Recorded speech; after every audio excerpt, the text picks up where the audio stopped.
बीवी अच्छी हो या बुरी, फ़ायदा ही फ़ायदा है। अस्सलामु अलैकुम वरहमतुल्लाहि वबरकातुहू। सवाल बाद इस्लाम गुजारिश है कि मैं नौजवान हूँ, शादी का तकाजा होने के बावजूद दिल गवारा नहीं करता कि शादी करूँ।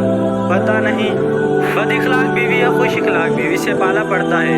तसल्ली बख्श जवाब रहमत फरमाएँ, एक नवाजिश होगी फ़कत वस्सलाम। जवाब, आप भर सूरत शादी कर लीजिए। एक नौजवान शादी से कतरा रहा था। सकरात ने इसे नसीहत करते हुए कहा, तुम हर हाल में शादी कर लो। अगर तुम्हारी बीवी नेक रही तो खुश बखरम रहोगे, और अगर तुम्हारे नसीब में बद इखलाक बीवी लिखी गई तब भी तुम्हारे अंदर हिकमत और दानाई आ जाएगी। और ये दोनों चीज़ें इंसान के लिए सोमंदी हैं। बीवी का गाली देना।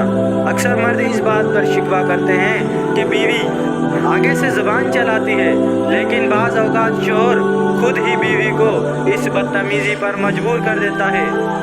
जब वो इसके वालिदीन या घर वालों को गाली देता है, एक औरत अपनी ज़ात के बारे में सब कुछ सुनकर बर्दाश्त कर लेती है, लेकिन जब इसके वालिदीन या घर वालों को गाली दी जाए तो आगे से बोलने पर मजबूर हो जाती हैं। किसी को गाली देना हमारे मज़हब में हराम है।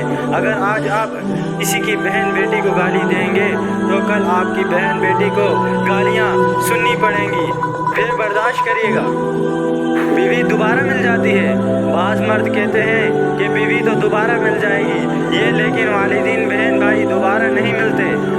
ऐसे भाइयों से सिर्फ इतनी गुजारिश है कि जैसे आपको अपनी बहन भाई प्यारे हैं, ऐसे ही सबको अपनी बहन बेटी बहुत प्यारी होती हैं। इसी सोच वाले को दोबारा तो क्या, पहली बार भी अपनी बहन बेटी नहीं देगा।